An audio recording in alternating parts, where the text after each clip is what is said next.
19 delegations, the sponsors of international peace efforts in Syria, gathering in an effort to get things back on track.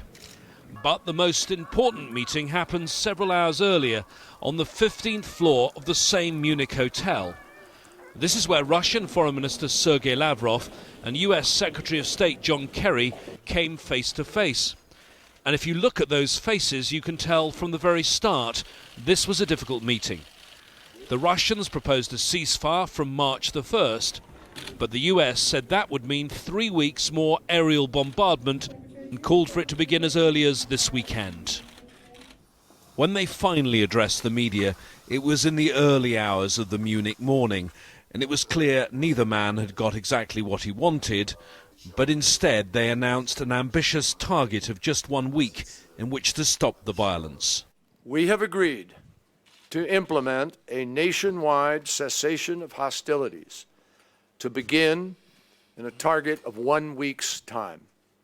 That's ambitious, but everybody is determined to move as rapidly as possible to try to achieve this. This will apply to any and all parties in Syria, with the exception of the terrorist organizations Daesh and al-Nusra.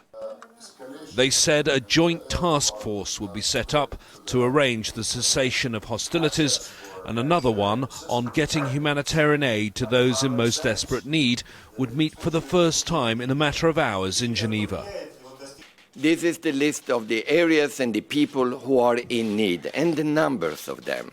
Now, the ISSG has told the UN, you are in charge in launching this initiative with our support. This was a very long and often difficult series of meetings. What they've achieved reads well on paper, but the big test now will be turning it into reality on the ground. James Bays, Al Jazeera, Munich.